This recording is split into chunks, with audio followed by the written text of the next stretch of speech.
nukuri nibyo rero nari mfite. The first day I was 42.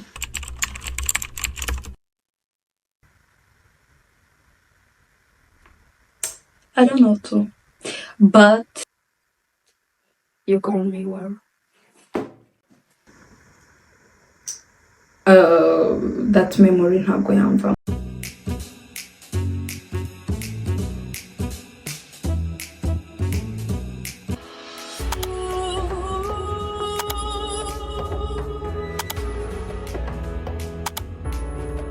You're all welcome to my YouTube channel. Congratulations to me. Kubera ko I was just using the voice things.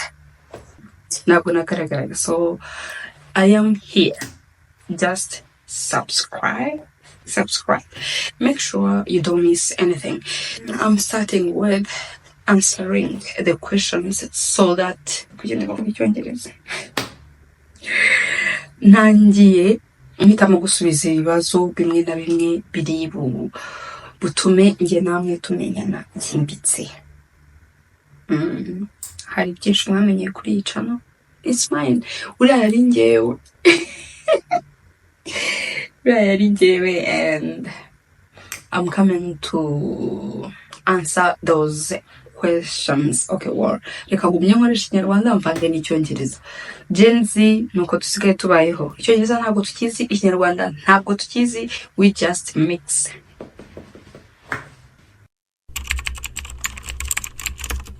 Oh my God, are you single? Okay, well, nzazanye ntabwo ziteye neza mbabize mbereka uburyo nkamugire nihuta mutazahagarika cyangwa muzuminge like mpita nambaye. Okay, ntabwo garuka kuvuga ngwenda ngo nta mpita nacyenda ngo hari ibindi. Nothing going on right now. Tuzaza kureba ino video haciyeho imyaka 20 cyangwa 30 ngo she's single. Fasana nzamujyaye nkakanga awamenye. My birthday is 25th May. Ntabwo umwaka mvuga. Uzi, comment down there.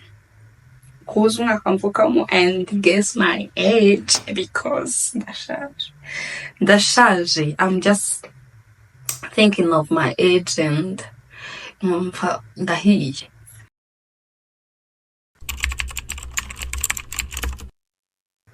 My height.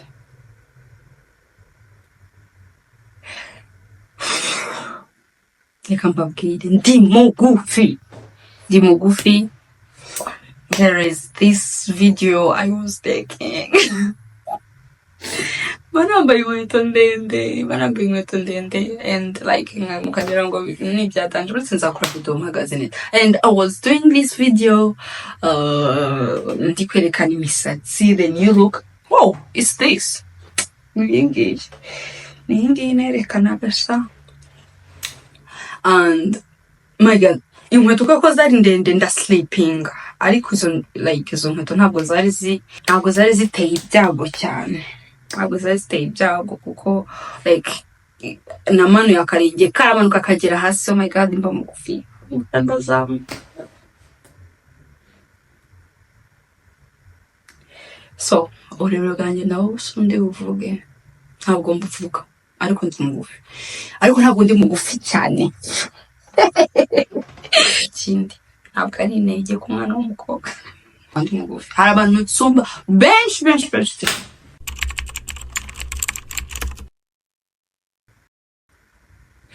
This is so hard. Ibibazo bitangiye gukomera. I see myself as a mother of children. I see myself as a wife. That's the first of all. And I see myself in future watching byinshi ndi kugerageza kugeraho kuri ubu ngubu. So I'll be successful.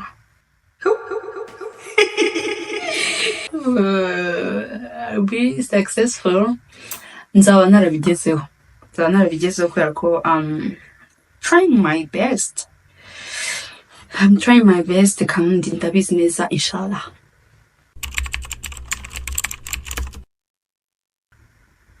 Well, ibibazo biracanganye. Muva kuri kimwe kiri serious ugahita ujya ku kindi cya fake, ugahita ujya ku kindi kiri deep, ugahita ujya ku kindi. My home, Eastern Province, Rwanda. Iwacu ntabwo ari Kigali, iwacu ni Nyakalambi.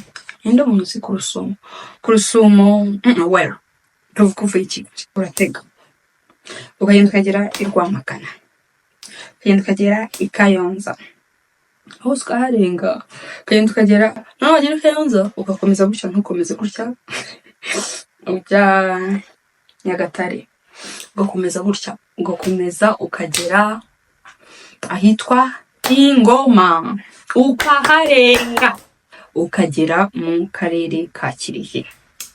Kirehe ni iwacu ahantu bita Nyakarambi City. Nyakarambi City. Shout out abantu munkurikira muri aho ngaho, abavandimwe banjye. Oh my god.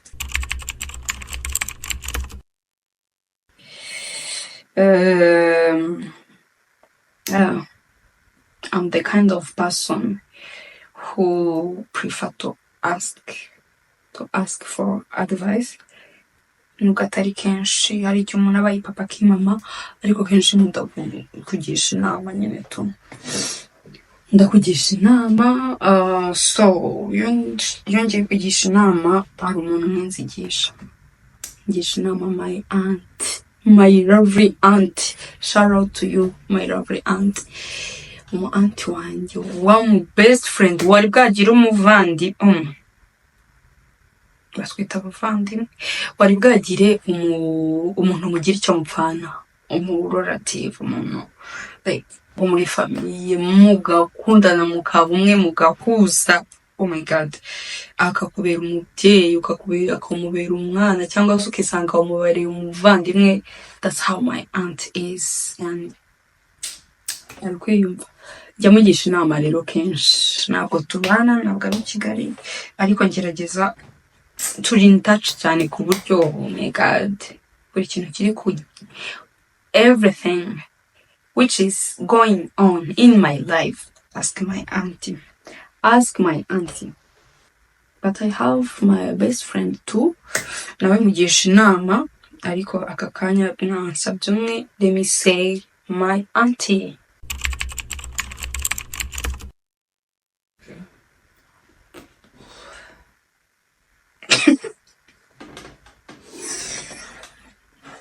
My names. Mfite amazina ane. Mbaza ngo yose ari iranga muntu, yose ariho. Nitwa. Take your pen and write down. Agahozo, Mwizerwa, PC, Mary. And hari ukuntu uyu muntu yitwa amazina menshi, haba hari amakaritsiye amwe namwe mwita kumwe andi amwita ukundi, yeah, like that. Yeah, agahozo, iyo umuntu anyise agahozo, kenshi tuba twarakoranye. Ni mu abantu benshi twakoranye banyita agahozo. Peace, abantu benshi twiganye banyita peace. Twiganye high school, primary, everywhere. Banyita peace. Mwizerwa ni muri karitsiye hariya hepfo nyine handi n'ababwiye Kirehe, Nyakarambi. Hariya nyine kwa kundi umwana aba yagiye nyivuga gutembera, kuzerera. And bakamuhamagara, Mwizerwa, ndavuze ngo ngwino hano. Ndavuze ngo ngwino hano, ngwino uzana amazi, ngwino. Mwizerwa, iyo nyise Mwizerwa ndafite umuntu aranze hariya hasi, kubera ko ababyeyi abaki twari duturanye, ariko abo twari like urungano rwanjye twajyanye ku ishuri, they knew the other names like Agahozo, isi ariko mwizirwa n'iryo ryaho ngaho, na mama ajya anyita Agahozo. Ariko anyway, mama nyanyitaga Agahozo, turi kuvugana neza, naho nogosheje akanyita Mwizerwa. Nyagasani, Mwizerwa ni izina ribi, ni izina ribi. So sometimes yajyaga anyita Agahozo, yampamagara Agahozo nkumva twabaye inshuti, mvuga nti oh my god, ibintu bigiye kugenda neza noneho uyu munsi. So those are my names for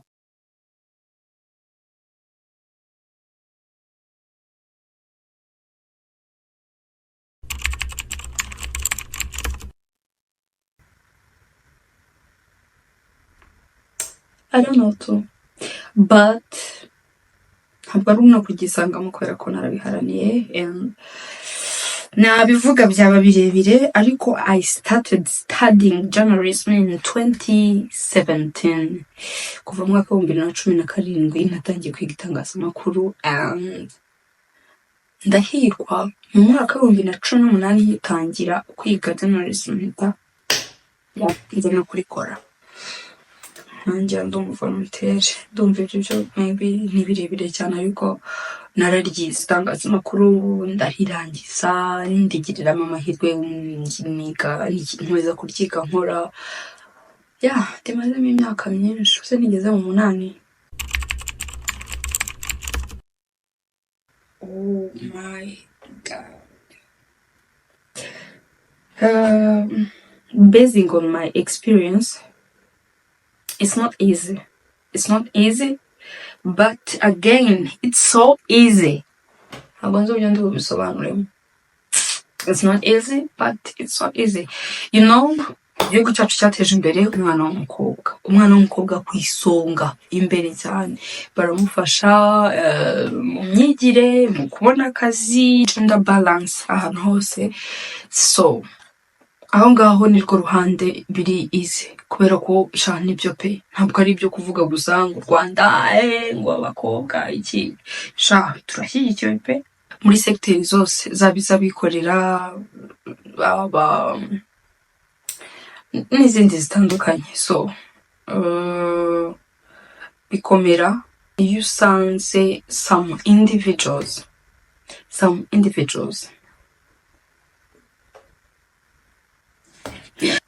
like badafite indangagaciro, kandi abo bantu ahantu hose barahaba, badafite indangagaciro z'ubunyarwanda, z'ubumuntu. Ugasanga nyine umwana w'umukobwa gutera imbere muri Kigali biragoye, ariko bisaba nyine kugira ubwenge, bisaba gukanura n'amaso yawe, ukamenya uko bisimbuka, ukamenya gusenga, it helps, ukamenya gusenga, Imana ikakurwanirira, because aho ngaho ngiye kuvuga ko umuntu yakirwanirira ntabwo bishoboka. Girls, do that. That's my advice. Pray.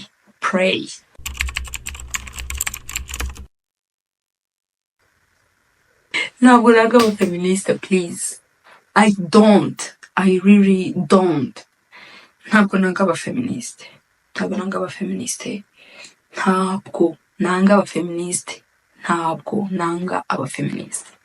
Maybe ni ibintu byigeze gutrendinga kuri Twitter. Everyone was like, hey, peace, how are you doing that? How are you handling those people?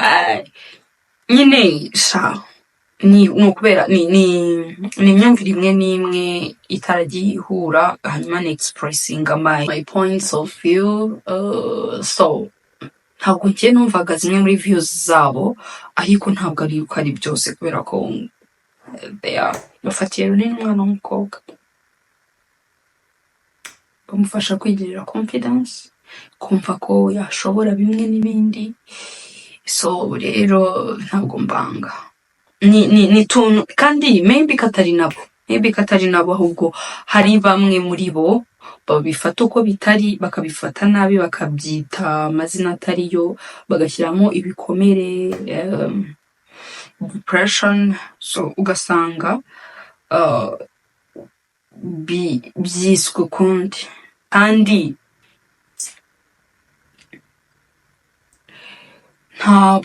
ntabwo byakabaye ari uko ngo ntabwo byakabaye ariko bimeze kubera ko ibintu byose ni magirirane abantu muzi umugani w'inshinzi n'ibishega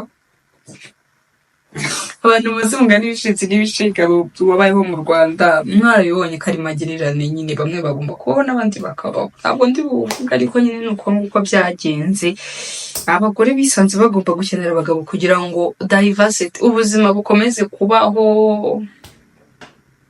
bororoke tera imbere ngayo nguko that's my view.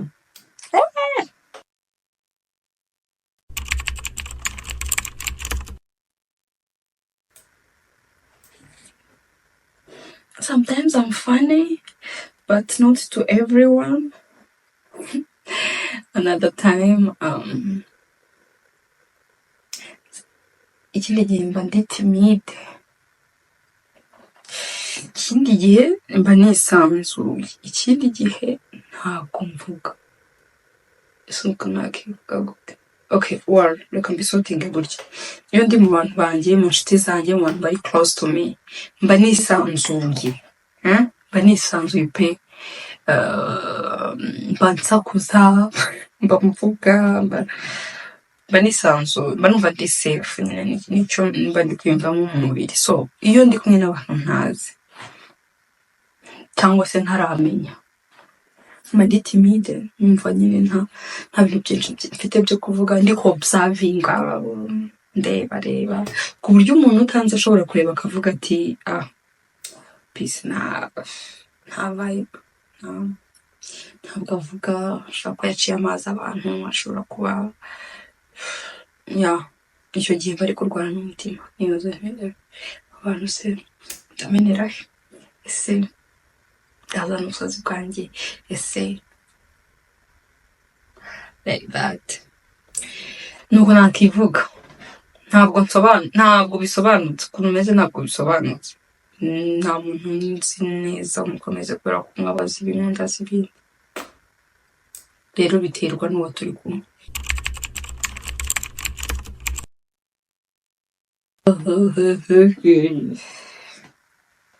But ntabwo bikomeye, of course, mom ni mama kubera ko she is the kind of person who expresses ibimurimo. Umuntu ushobora kukubwira ko agukunda, umuntu ushobora kukubwira ko wamubabaje, umuntu ushobora kuguceceka akakugira inama, so ntabwo bivuze ko rero papa mwanga, ahubwo papa ni umuntu nyine ukora igikwiye igihe cya nyacyo, igihe like nibyo, iki kintu kirakwiye, kiri mu gihe cya nyacyo, nicyo gikenewe, nibyo. Urugero ushobora kumubwira ngo I have a birthday party, can you come home wambyaye, papa akaza aho atari kurahaze ariko agashobora guhita noneho koherereza amafaranga akubwira ati okay, keke gura angahe, 10,000 cyangwa angahe, kiri 10,000 cyo gikuriye ate, ariko ntabwo uri bumvone, nta mwanya afite, nta n'ikindi kintu agiye gukora yenda cyangwa icyo akavuga ati reka. So mom agomba kuhagera, agomba kuzana n'impano, agomba no kuvuga uburyo yaramerewe agutwitse uwo munsi, iryo joro. Oh my God, my mom, I love you. I love you. So my mom ndamukunda nyine kubera iyo mpamvu, the connection ye nanjye nyine ni nziza. She's like my best friend more than being a parent. Kandi nanjye niyo relation numva nshaka kurema hagati yanjye n'umwana.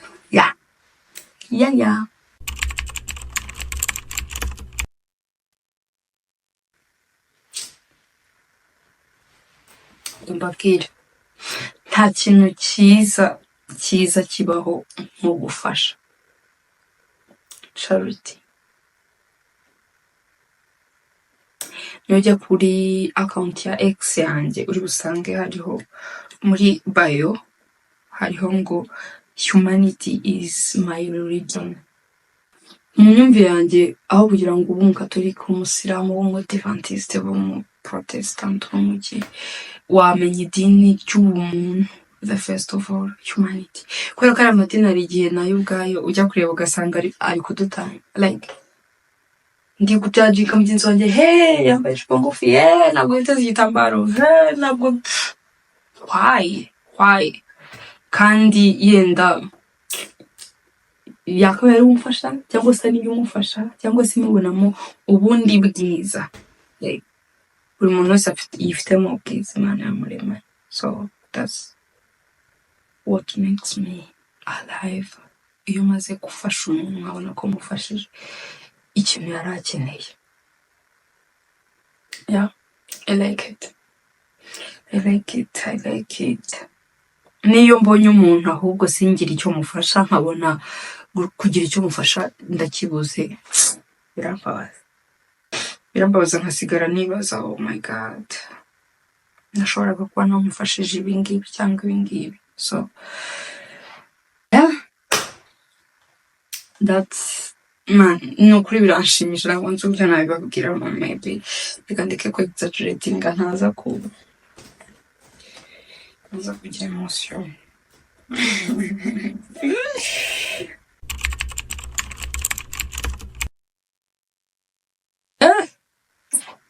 Ikintu kigerutse gutuma ndira, ikintu cya mbere gituma ndira, maybe ko nkihuriyeho n'abantu benshi, ni ukubura inshuti, kubura umuvandimwe, kubura umusangirangendo muri uru rugendo rwo kuri iyi si.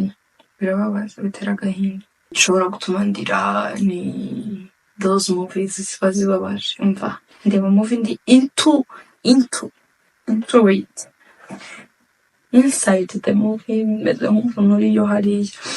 Nshobora rero kubona movie ibabaje cyane and I cry. Ikindi burangiye mfasha abantu barira, nanjye barira.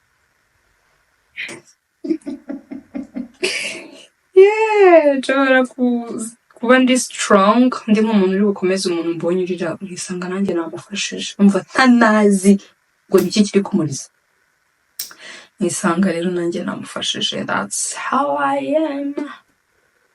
Si ikindi kintu gishobora gutuma ndira n'iki, gusenga. Iyo ndi gusenga ndarira, like ntekereza ubwiza bw'Imana, nkumva burandenze, nkumva birenze ibitekerezo byanjye, nkumva birenze mama shimwe, nkumva arandenze. Oh my god, I cry. Nkahita nimagina ko Imana iri kubibona byose mu marira yanjye. Murakoze.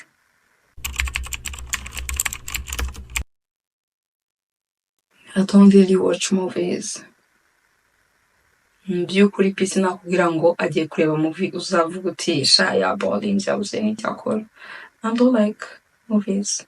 Nese mukunda movie, like you were like iyi narayirebye ndayikunda.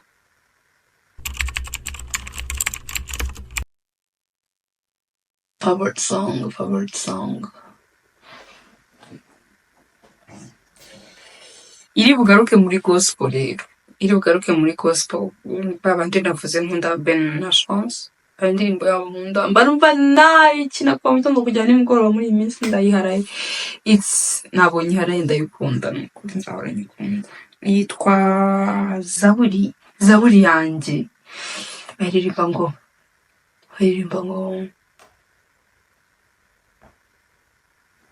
Nahoraga kumva amashimwe y'abandi, ahera mu madirishya abandi batamba. Yesu utarabanura ku butoni, araza azura ibyanjye byapfuye bibaho. Indirimbo yanjye yari impano uzageza he, utuma mpinduka urugero rwiza rw'uwatawe. Indi ni ibihe nkahunga inzira nyabagendwa, nkanyura mu dusesero kandi mfite amasezerano atabarika. Indi nkunda hanze hapana mu Rwanda ni indirimbo y'igifaransa yitwa Longtemps. Umuhanzi wayo yitwa Amir. Oh my god, genda uyumve. Longtemps, like long time gifaransa nyine ni TEMPS. Oh my god, like long time, longtemps. Ni nziza nayumva kuva kwa mbere kugera ku cyumweru. Proudest achievement. Where is it?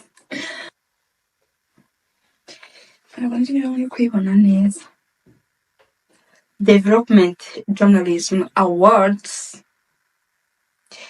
Governance and Service Delivery Reporting. Winner of 2024.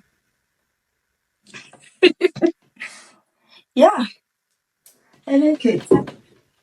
This is my greatest achievement. Nubwo anyone ashobora kubireba bakavuga that's so easy, that's so anyone should do that. Ariko it means a lot. It means a lot to me kubera ko mu myaka 2024 nari maze umwaka wa 7 mu mwuga, urumva ko nari maze igihe kinini. So rero nakoze ikintu nkishyizeho amaboko yanjye n'ubwenge bwanjye n'umutima wanjye ndakitangira. Yari documentaire, yari inkuru sinibuka neza, ariko nayikoze kuva saa 5 z'ijoro. Saa 5 z'ijoro nibwo nagiye gushaka abamotari tuzengurukana mu mujyi wa Kigali tugenda tureba. Saa 6 tutangira kugenda, saa 7, saa 8, saa 9 nkiri muri iyo nkuru.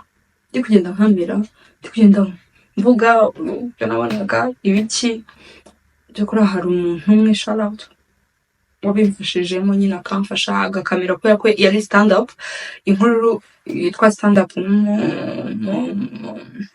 mu by'itangazamakuru nyine urumva stand up guhagarara. So ubihagazemo uri gusobanura ubwo nyine umuntu umfasha kuri kamera. Someone helped me bimbera byiza, umva my greatest achievement ever. Nyine oh my god, niko akunda ufata ikintu ukagishyiramo ubwenge bwawe bwose, ukagishyiramo ubushake bwawe bwose, ugashyiramo urukundo, ugashyiramo ugakorana na finissage. Ndangije iyo nkuru igihe bano Development Journalism Awards bari gushaka inkuru bahemba, ndabareka nishyiremo n'ubundi nayitanzeho byinshi, ariko ntaye byizeye ko ishobora gutsinda. Warayi nuko like nayitaho ibintu byinshi cyane kandi yari nziza kumubwiza, ariko criteria nagiye kubona mbona bashyizeho kigomba kuba itarengeje iminota 3. Inkuru yanjye yari ifite nimero 6.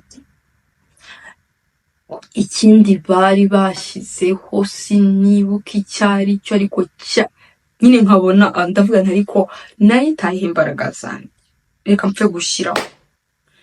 Bro, napfuye kurundaho gusa and nikomereza akazi. Ku munsi wo guhemba I didn't even attend. Rwose sinari mpari pe. MC yaranavuze ngo ndi kurex sha, ngo ndi kurex, niyo mpamvu ntahari. Let's welcome the representative. Ubanza agahozo PC ari kuri Twitter nabonye kwaza. Ariko yaguze. Dushimire cyane PC uburyo ku nkuru nziza yakoze ijyanye no guteza imbere imitangire myiza ya service. Actually ntabwo nizeraga ko yahembwa kubera ko nari mbizi ko ari nziza njyewe mu bwiza bwayo no mu kuba yujuje ibintu byose inkuru igomba kuba yujuje mu byo nize no mu buhanga narayifinyoye bro. Yaranamvunye bago kumana yanjye nanywaga banze nabo bwa mbere nari nyweye icyo kinyobwa. Hari ikinyobwa kitwa niba ari cyanditseho energy kiba muri kane, sinukunje narakimwe nyine ngo ndi kwirinda gusinzira. Mwaha kimwe 2 3 4 5 ndi kwirinda gusinzira kugira ngo nkuru nikore. So nayitanze gutyo ntabyizeye, bajya gutanga ibihembo sinajyayo and I won.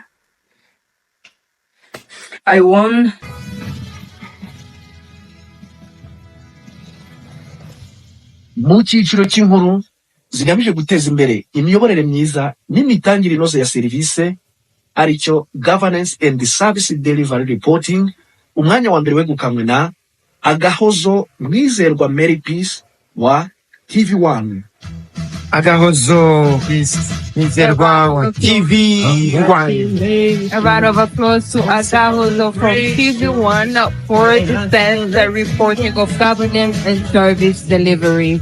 Nibari muntu waduhinze kuri TV1 yaza kudufasha guhakira igihembo. This is my greatest achievement. Ikubiyemo nubwo ari akantu gato ariko gakubiyemo byinshi mu rugendo rwanjye rw'itangazamakuru. So if I'm the award winning journalist, ubundi kuri iki muri bio yanjye bitari award winning journalist in Rwanda, nzabireba. So ni iyi ngiyi, it means a lot, irimo kuva nyitangirira kuri stage mu mwaka wa 2018. Yeah.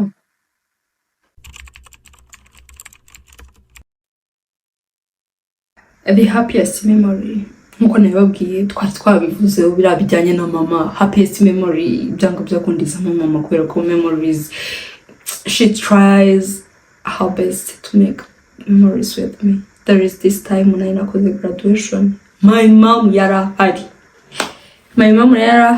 sha mpima ibiro bingahe nta 2. Icyo gihe nafatanyaga kwiga n'akazi menya. So the happiest memory was my mom coming to my graduation. Byari byiza, wari umunsi wanjye numvaga nkeneye nyine umuntu nkunda kubamba hafi. Of course my dad didn't attend, of course. So that was my greatest memory. Mama yarahari, yazanye n'abavandimwe be, my aunts. Amani impano niyo ndi kureba. Wirebye mwaseka. Imanitse wanjye yanzaniye cadre y'ifoto. Mfite imyaka byaninga 3 4 no yaba ni 5 ariko iyo foto yayikoze mu cadre arayinzanira by supplies. Twavanye mu rugo tugenda nyine muri graduation, ariko sinzi uburyo yampishe impano, sinzi ko byagenze. Arayifungura, I cried.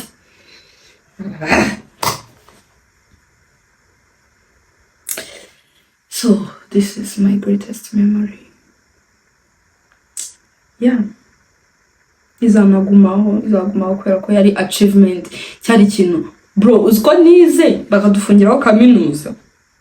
Narize hano Christian University of Rwanda, yari iri St Paul hano mu mujyi, barayifunga hahita hajyamo covid, bintu birakomera. Abantu tudaceka intege, nanjye ndimo, turakomeza tujya gushaka ishuri i Muhanga, Institut Catholique de Kabgayi, tujya kwiga. Byari bigoye, hari abapadiri b'abana beza muri seka. Shout out to Padiri Fidel, Imana izaguha umugisha, umuntu mwiza ibihe byose. Padiri Fidel icyo gihe nahize ari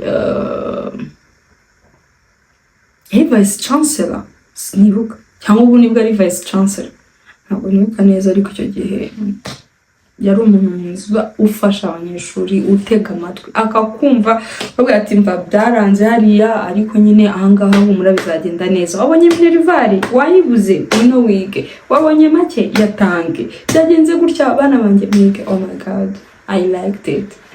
So rero kugira ngo iryo shuri rirangire, ntega mva i Kigali mvuye mu kazi Muhanga n'imodoka nkajyayo nkashaka handi ndara. There is this family, ari family yampostingaga bro, nkaharara kuwa gatanu nijoro, nkaharara kuwa gatandatu tukika bro. Manza no kuwa gatandatu nimugoroba twarigaga, nkongera ngaruka ku cyumweru mfite akazi live kuri televiziyo za Isango Star. Meze ngo ninanutse umva kubera nyine stress tu nyine nawe urabyumva. So nkuko byari bimeze, that memory ntabwo yamvamo. My mom, I love him. I love you, Mama Gahuzo. I love you.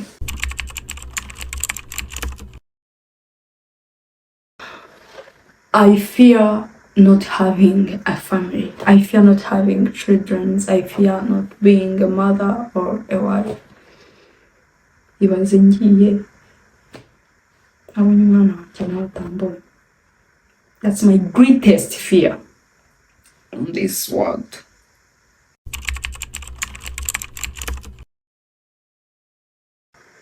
I don't have any pets. Ariko ndazikunda. I like pets. Nkunda udupusi. Nkunda everything. N'utundi mbonye twose nyine mbona ari udupets. Hari utw'abantu baba batabona udupets. Utuntu twinshi tw'udukoko ndatwikundira mama n'utuntu twiza.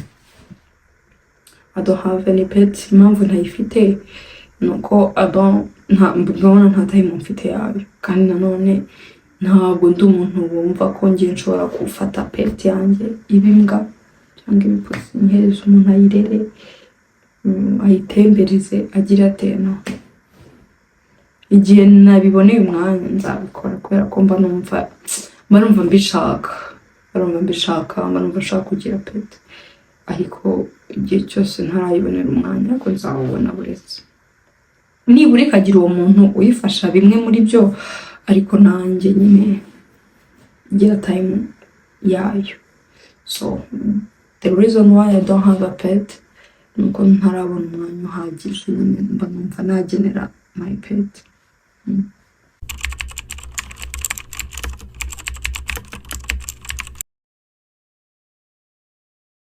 $1 million for the rest of my life.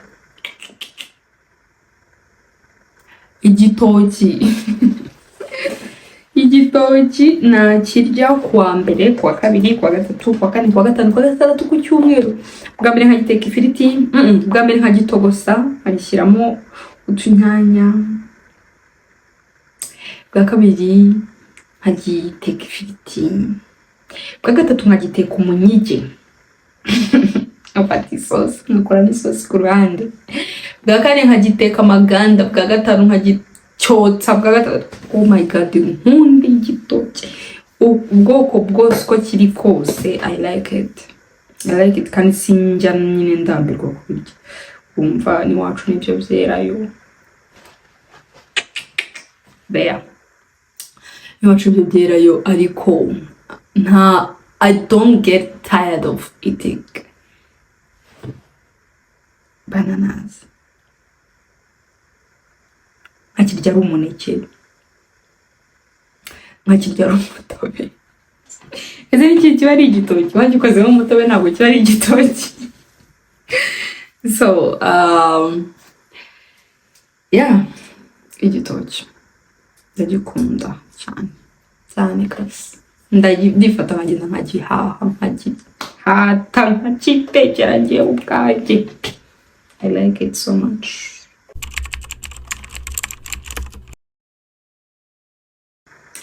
Last time I went to a concert was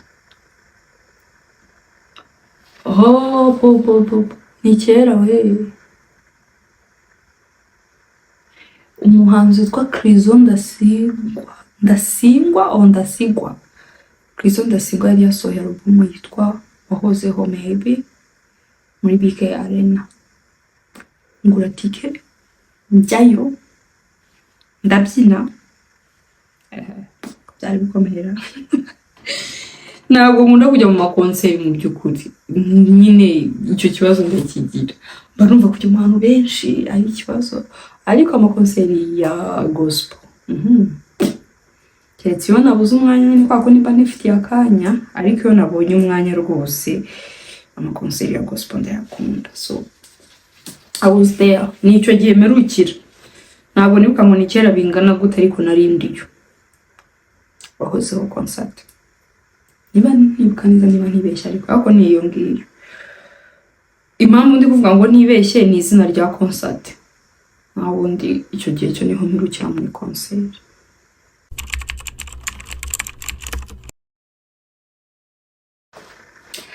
This social media I like is obviously Twitter. That X cyane pe. The reason why I like X is na ahantu umuntu expressingira ibitekerezo bye akandika. Buriya birambabaza ko umuntu akoresha Instagram ntabe ya posting ibintu byanditse. Why? Inde mushobora kubyuka ntashaka gushyiraho ifoto yanjye ariko nyine nkumva nshobora kubwira abantu mwaramutse neza mwiriwe. So X is my favorite. Nta nubwo ariyo mpamvu gusa no kubera ari source of information cyane cyane gura n'amakuru nshaka cyane gura kuri X handle z'abantu bakomeye ntekereza bose bakoresha X. So I like it. It's my first social media nkoresha cyane. I even bought a blue badge. I even bought a blue badge. Oh my god, I'm even verified on Instagram. Go check. I'm verified on Instagram too. So nowadays abantu bakunda TikTok. That's why I'm trying to fit in. But X is my favorite.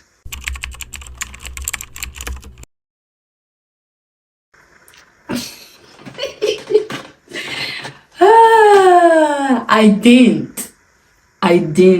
didn't try too much to gain weight. It was, oh my god, nagiye gukora mbona kwezi kumwe I was 22. Nta soni mfite zo kubivuga nukuri nibyo biro nari mfite. The first day I was 22 ngiye gukora mbona ngize 29 ndavuga no way iyi minsi y'aba bantu njyewe 29 mu buzima bwanjye. Njyewe gira ibiro 29 mu buzima bwanjye ndavuga no, I have to try another. Ahandi mbona mfite 52 ndavuga no way.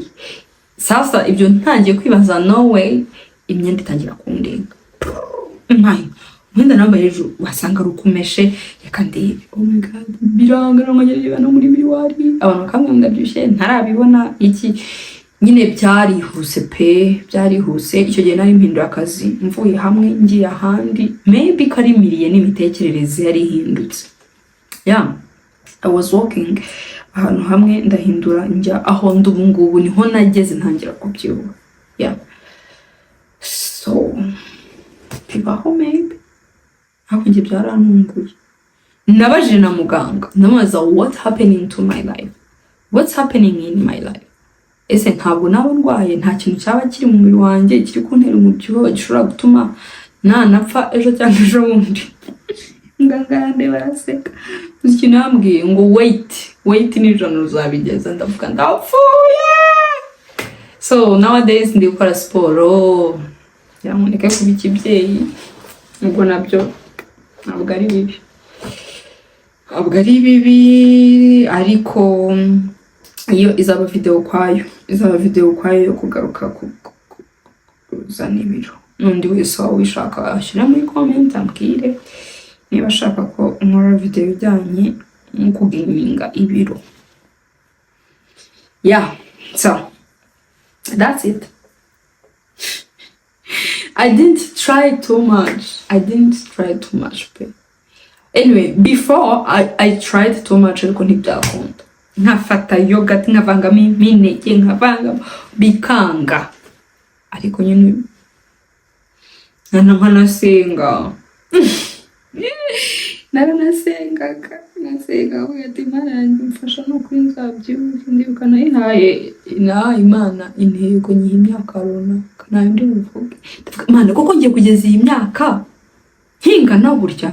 Abantu bakibaza niba ndi umwana wo muri secondaire kandi narangije university cyara.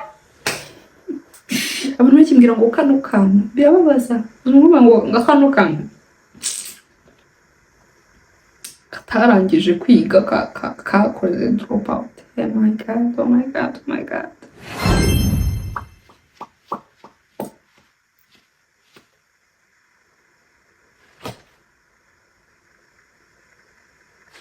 No makeup. No makeup. No makeup. No ati. No makeup. I'm a kind of no makeup person. Nubwo ujya kureba ugasanga ibintu byinshi uba mubiri butume ukenera gukoresha makeup, ariko iyo ndi free nkumva meze neza mba ntafite makeup nimwe. Cyokora nshobora kugira lip balm ariko makeup zirambangamira n'uburwayi mba numva rubangamiwe noga mu maso kenshi cyane. Nkahita nshyiramo Vaseline karamfasha.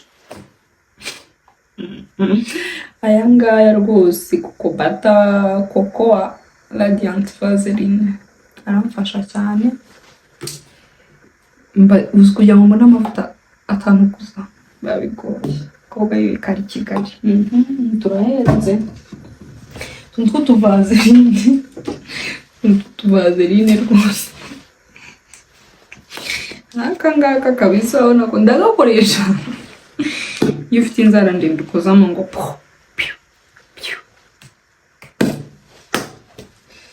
so na za mavuta zose. So rero ndi kind of person udakunda makeup. I sometimes do my makeup ariko I don't like makeup for real. Kabundi umuntu avuga ngo hey umuntu ntabwo yasohoka mu nzu atisize makeup, ntabwo yatambuka ngajya hariya muzi afite makeup. That's not me. Uzagera aho ubona utuntu kutuhara turi kugaragara mu maso yanjye. Yeah. Icyo gihe nyine mba noze neza twanze kuvamo. Ntabwo mbizi ariko baratugira uruhu iyo rwinginze cyane ruragutesa. Yeah. No makeup. Ndashaka kwitsamura byanze. Indoors.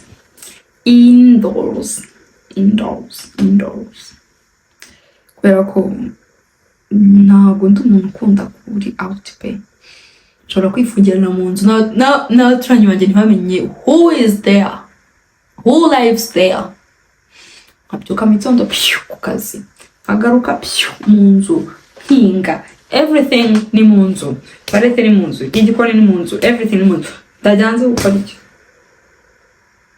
Kujya out noneho, oh my god, gusohoka nyine igihe binukira gusohoka sinabibabwiye birabigoye, biramvuna nyine gusohoka tu abo nyine kwanda ahantu hari abantu benshi. Numva ntazi ukuntu bimeze akiyo ndi jyenyine cyangwa ndi with friends. Nshobora no kuryama umunsi wose, nshobora no kuryama mu gitondo saa sita ya nimugoroba. That's me. Thank you. Books. I read books cyane. So mbatuze for the Fortunate Windows. Fortunate Windows so nziza. Fortunate Windows rero. Oh my god. Kino gitabo ni cyiza kandi ni icy'Abanyarwanda. The Fortunate Windows ni igitabo kiraryoshye, kirimo ubuzima nyabuzima. Turabona narasomye nkagiye kumva nashyize utuntu.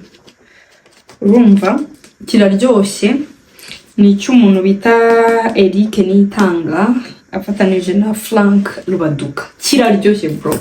Iki ngiki nakiherewe n'abanditsi. Hey. 2 piece for the amazing and ambitious ready you are. Kandike kubasomera sinyatire y'umuhanzi w'igitabo bakimpaye 2022 tariki 23 z'ukwa 2022. Anyway, I was doing ikiganiro kijyanye n'ibitabo aho nakoraga, and ni uburyo byatumaga ngenda mpura n'abanditsi ariko nkabikunda nyine nkabyenjoyinga. Ni iki nyine mbahitiye muri uyu munsi, nkunda gusoma ibitabo byinshi mana. Hari undi mugabo ibitabo by'ikinyarwanda y'umuhanzi umugabo witwa Uwimana Emmanuel, icyo gitabo cyitwa Isano Isumba y'Amaraso. Yuko reka ibingibi tube tubiritse hanyuma rero nuko nguko I like reading books more than watching movies, kubera ko watching movies mbikora gake cyane, no gusoma nubwo mbikora gake ariko nkunda gusoma cyane ko nshobora kugenda mu modoka ndi gusoma igitabo bikamfasha. Afite ibitabo byinshi uretse n'ibiranga, hari ibindi kitabaye n'utunsaziraho nyagasani kakasyaza ariko nkomeza. Ice cream baby. So ice cream ni sawa. Pizza ntabwo nyikunda cyane kubera cheese, ibirimo cheese nyinshi. Ntabwo nyikunda cyane pe. So between ice cream and pizza, it's ice cream for me and I like it. It's dog, of course. I like dogs so much kubera ko mbona zifite ubwenge cyane. Zifite ubwenge cyane kurusha cats. Cats ziba zikeneye urukundo rwinshi ko ruzifasha iki. Nubwo na dogs zikeneye urukundo rwinshi no kwitabwa, ariko zo zishobora no kugufasha mu gihe cy'amage, zishobora no kugufasha n'impanga mbese nk'undi mbwa. Undi mugabo n'akamaje. Undi mugabo n'akamaje. Ngangi abo undi mbwa. Vanilla. Chocolate ingera ngo mbitangiye kumva. Back in time or future. Kera ndabyumva byari bihari n'iki, ari numva mfite n'amatsiko, ese mbere ya Yesu byari bimeze bite, igihe Yesu yarahari bimeze bite, ariko mu by'ukuri ntabwo mba numva mfite ubwo bushobozi na traveling in past, na traveling in future, nkareba ibitazarangira. Nyine imbere hanteye amatsiko cyane kurusha uko numva ashaka kumenya ibyarangiye. Imbere hanteye amatsiko. So future. Rain. Kuko mu mvura ngiye nshobora kujya ku kazi nta kibazo, ntabwo ntinya imvura. Imvura mba mbona ari ibintu byiza, gutera utuntu tukamera, ibintu bigasa icyatsi bigasa neza gukomana. Ariko izuba riragubita ntureba imbere ntumenye ikijya mbere gukomana. Bagira uruhu ruri sensitive kuko barinduka kanyarara. So ntabwo izuba ntabwo no mu kazi ngewe umunsi nkora nkabona ndi productive cyane n'igihe hari hakonje cyangwa se hari imvura. Rain. You were not like this. Volleyball. Kubera ko no kureba bawukina volleyball iraniryohera kurusha basket. Iraniryohera urakubita ibiro kuriya bari kubara amaseti kuriya. I like it. Nkunda volleyball cyane. Ninde swajya nakuyireba se. Nyine nayireba nkishima kabisa, ariko basketball nimba ariko ntanabisobanukiye ndayankabona nyagasani bakoze amakosa, harimo abo makosa menshi atuma bimbihira. Ariko volleyball yari uburyohe. Volleyball yay umudirimbe mpagaze imbere y'abantu nababyinira. Kubyina ushobora kwiranje, ushobora gutega amaboko ugashayaya, ntawe wabinanira. Wamara gushayaya ukubita amaguru ukagira ukuntu ukababeshya ugakoresha umutwe, kuko uri kujyana na beat uri kuyumva nta bantu utapfa gufafarikira. Niyo baba ari abahanga bavuga ati ya niyo mbyino ye. ariko kuririmba bifite nyine iyo umuntu azi kuririmba afite uko aririmba ukabyumva akazi kuririmba bro. Ntabwo wabeshya abantu. Singing ibintu bya mbere bikwexipozinga abantu bagakureba mu mutwe bati nta kirimo kandi sha yenda uri mu muhanga. So dance, I can dance. So thank you so much. Thank you for being with me. I would like to thank you in person. Nyine buri muntu nkamushimira akabibona ariko mubibone ko nciye bugufi. Mwarakoze kuhaba hano ntahari ntaragiye mu bindi narabaye busy ariko I'm back with different contents like this. Videos, audios ntabwo zashize, byegeranyo, love stories. Just subscribe and you'll find me here. Thank you so much.